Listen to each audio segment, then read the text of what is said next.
கர்த்தருடைய பரிசுத்த நாமத்திற்கு மகிமை உண்டாவதாக. தேவன் அருளிய அப்ப மினிஸ்ட்ரி மூலமாக உங்களோடு தொடர்பு கொள்வதிலும் அந்த மகிழ்ச்சி அடைகிறோம். இன்றைக்கும் இந்த நாளிலும் தேவன் நமக்கு கொடுக்கிற வார்த்தை எபிரேயர் 13ஆம் அதிகாரம் 16ஆம் வசனம். அன்றியும் நன்மை செய்யவும் தான தர்மம் பண்ணவும் மறவாதிருங்கள், இப்படிப்பட்ட பலிகளின் மேல் தேவன் பிரியமாயிருக்கிறார். ஹல்லேலூயா. கிறிஸ்துவுக்குள் பிரியமானவர்களே, நன்மை செய்யவும் தான தர்மம் பண்ணவும் மறவாதிருங்கள், இப்படிப்பட்ட பலிகளின் மேல் தேவன் பிரியமாயிருக்கிறார் என்று வசனம் சொல்கிறது.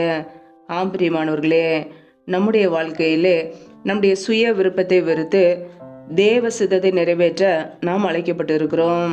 நாம் அவருடைய பிள்ளைகள். நன்மை செய்கிறவன் தேவனால் உண்டாயிருக்கிறான். ஆம் பிரியமானவர்களே, நாம் அவரால் உண்டாக்கப்பட்டவர்கள். நம்முடைய வாழ்க்கையிலே நன்மை செய்ய வேண்டியது நம்முடைய கடமை.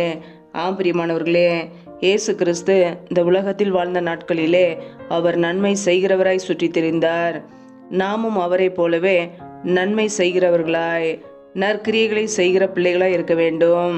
ஒவ்வொரு நாளும் நம்முடைய வாழ்க்கையிலே நன்மையான காரியங்களை யோசிக்கிறோமா, நன்மை செய்கிறோமா என்பதை ஆராய்ந்து பார்க்க வேண்டும். ஹல்லேலூயா. நன்மை செய்யவும் தான தர்மம் பண்ணவும் மறவாதிருங்கள் என்று கர்த்தருடைய வார்த்தை தெளிவாக கூறுகிறது. இப்படிப்பட்ட காரியங்களை தேவன் விரும்புகிறார். பிரியமானவர்களே, நாம் தேவன் விரும்புகிற காரியங்களே தேவ சித்தத்தை நிறைவேற்ற அழைக்கப்பட்டு இருக்கிறோம். நன்மை செய்வது தேவ சித்தம், தான தர்மம் பண்ணுவது தேவ சித்தம். அவருக்கு பிரியமான இப்படிப்பட்ட காரியங்களை செய்கிறோமா? நம்மை நாமே ஆராய்ந்து பார்ப்போம். வேதம் சொல்லுகிறது, நீதிமொழிகள் 3ஆம் அதிகாரம் 27ஆம் வசனத்திலே, நன்மை செய்யும்படி உனக்கு திராணி இருக்கும்போது அதை செய்யத்தக்கவர்களுக்கு செய்யாமல் இராதே என்று வேதம் சொல்கிறது. பிரியமானவர்களே, நம்முடைய வாழ்க்கையிலே நன்மை செய்ய நமக்கு திராணி இருக்கும்போது நாம் அதை யாருக்கு செய்ய வேண்டுமோ அவர்களுக்கு நாம் செய்ய வேண்டும். ஹல்லேலூயா. ஒவ்வொரு நாளும் நம்முடைய வாழ்க்கையிலே நன்மை செய்ய நாட வேண்டும். தேவனுக்கு பிரியமுள்ளவர்களாய் வாழ அர்ப்பணிக்க வேண்டும். கர்த்தர் நம்மை ஆசீர்வதித்திருக்கும் பொழுது அதை மற்றவர்களுக்கும் பிறருக்கும் கொடுக்கிறவர்களாய் நாம் இருக்க வேண்டும். ஹல்லேலூயா. தேவன் நம்மை ஆசீர்வதிப்பார். வேதத்தில் நாம் வாசிக்கிறோம், மத்தேயு 6ஆம் அதிகாரம் 3, 4 ஆகிய வசனங்களிலே நாம் பார்க்கும் பொழுது, நீயோ தர்மம் செய்யும் போது உன் தர்மம் அந்தரங்கமாய் இருப்பதற்கு உன் வலதுகை செய்கிறதை உன் இடதுகை அறியாதிருக்க கடவது. அப்பொழுது அந்தரங்கத்தில் பார்க்கிற உன் பிதாதாமே உனக்கு வெளியரங்கமாய் பலனளிப்பார் என்று வேத வசனம் கூறுகிறது. பிரியமானவர்களே, நம் தர்மம் செய்யும் போது நம்முடைய வாழ்க்கையிலே வலதுகை செய்கிறதை இடதுகை அறியாதிருக்க வேண்டுமாம்.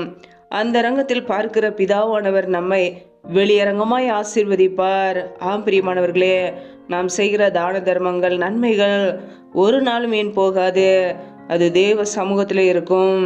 ஒவ்வொரு நாளும் கர்த்தர் நம்மை பார்த்து கொண்டு இருக்கிறார். நாம் செய்கிற காரியங்களை நன்மைகளை அவர் அறிவார். அந்த ரங்கத்தில் நாம் செய்கிற நன்மைகளை பார்த்து பிதாவானவர் ஆசீர்வதிப்பார். பிரியமானவர்களே, இன்றைக்கு ஒருவேளை நீங்கள் மற்றவர்களுக்கு உதவி செய்யலாம், நன்மை செய்யலாம். திக்கற்ற பிள்ளைகளுக்கு, விதவைகளுக்கு நீங்கள் உதவி செய்திருக்கலாம். ஏழை எளிய ஜனங்களுக்கு வஸ்திரம் கொடுத்திருக்கலாம். கர்த்தர் உங்களை ஆசீர்வதிப்பார். அந்த ரங்கத்தில் நீங்கள் செய்கிற நன்மைகளை, தான தர்மங்களை, உதவிகளை பார்த்து கர்த்தர் ஒரு நாள் உங்கள் குடும்பத்தை ஆசீர்வதிப்பார். அந்த அரங்கத்தில் பார்க்கிற உன் பிதாதாமே உனக்கு வெளியரங்கமாய் பலனளிப்பார். பிரியமானவர்களே, நீங்கள் கர்த்தருக்கு பிரியமுள்ள காரியங்களை செய்யும் போது, தேவ சித்தத்தை நிறைவேற்றும் போது, உங்களுடைய சுய விருப்பத்தை வெறுத்து கர்த்தருக்காக நீங்கள் வாழும்போது உங்களை கர்த்தர் ஆசீர்வதிப்பார். அந்த ரங்கத்தில் நீங்கள் செய்கிற தான தர்மங்கள், நன்மைகள், உதவிகள் எல்லாவற்றையும் கர்த்தர் கனம் பண்ணுவார். ஹல்லேலூயா. கர்த்தர் உங்களை ஆசீர்வதிப்பார். யாரெல்லாம் ஏழைகளை நேசிக்கிறார்களோ, ஏழைகளுக்கு உதவி செய்கிறார்களோ, திக்கற்றவர்களுக்கு உதவி செய்கிறார்களோ, அவர்கள் கர்த்தரை கனம் பண்ணுகிறார்கள். என்னை கனம் பண்ணுகிறவர்களை நான் கனம் பண்ணுவேன் என்று கர்த்தர் சொல்லியிருக்கிறார். உங்களை கர்த்தர் கனம் பண்ணுவார், உங்களை ஆசீர்வதிப்பார். நீங்கள் செய்கிற தான தர்மங்களே, உதவிகளே அவர் ஒரு நாளும் மறப்பதில்லை. உங்களுக்கு கர்த்தர் அந்த ரங்கத்தில் பார்த்துவிட்டு அவர் வெளியரங்கமாய் உங்களை ஆசீர்வதித்து உங்களை உயர்த்துகிறவராய் இருக்கிறார். ஹல்லேலூயா. கர்த்தருடைய பிள்ளைகள் சோர்ந்து போகாமல் நன்மை செய்யுங்கள். திக்கற்றவர்களுக்கு நன்மை செய்யுங்கள். இந்த கிறிஸ்துமஸ் காலங்களிலே ஏழை எளிய ஜனங்களுக்கு வஸ்திரம் எடுத்து கொடுக்கும்போது, திக்கற்றவர்களுக்கு உதவி செய்யும்போது கர்த்தர் உங்களை கனப்படுத்துவார். நீங்கள் செய்கிற காரியங்களை பார்த்து கர்த்தர் உங்களை ஆசீர்வதிப்பார். பிரியமானவர்களே, இயேசு கிறிஸ்துவை போல நன்மை செய்கிறவர்களாய் வாழ்வோம், நற்கிரியைகளை செய்வோம், நமக்குள்ளே நற்கிரியைகள் பெருகட்டும்.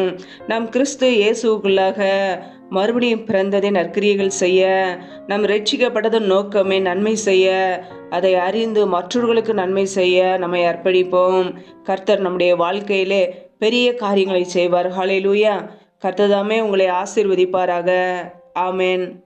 நம்மை நாமே அவருடைய சமூகத்திலே தாழ்த்தி அர்ப்பணித்து ஜெபிப்போம். ஜெபம்.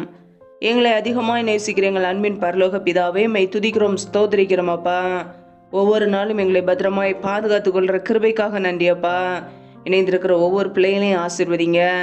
பிள்ளைகள் என்னென்ன காரியங்களுக்காக ஜெபிக்கிறார்களோ எல்லாவற்றிலும் அப்பா ஒரு நன்மையை கட்டளையிடுங்கப்பா. நம்முடைய கரங்களிலே தாழ்த்துக்கிறோம். இந்த இரவு நேரத்தில் இன்பமான நித்திரையை கொடுங்க. சத்துரு கொண்டு வருகிற எல்லா போராட்டங்களுக்கும் பிரச்சனைகளுக்கும் தீங்குக்கும் விலைக்கு எங்களை பாதுகாத்து கொள்ளுங்கப்பா. யாரெல்லாம் கர்ப்பத்தின் கனிக்காக ஜெபிக்கிறார்களோ என் தேவன் அந்த குடும்பங்களை ஆசீர்வதிங்கப்பா. மற்றவர்களுக்கு முன்பாக வெட்கப்பட்டு போகாதபடிக்கு, கண்ணீரோடு வாழாதபடிக்கு தலை நிமிர செய்யுங்கப்பா. எந்தெந்த குடும்பங்களிலெல்லாம் திக்கற்ற பிள்ளைகளாய் தனிமையோடு வாழ்கிறார்களோ என் தேவன் அந்த குடும்பங்களை ஆசீர்வதிங்கப்பா. இப்படி நன்மையினால் நிரப்புங்க. சத்துரு கொண்டு வருகிற போராட்டங்கள் பிரச்சனைகள் எல்லாவற்றுக்கும் விலைக்கு பாதுகாத்து கொள்ளுங்க. முழுவதுமாக தாழ்த்தி ஜெபிக்கிறோம்.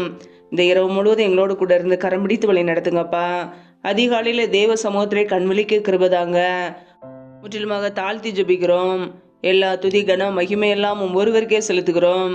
இயேசு கிறிஸ்துவின் மூலம் ஜெபிக்கிறோம் ஜீவனுள்ள நல்ல பிதாவே. ஆமென்.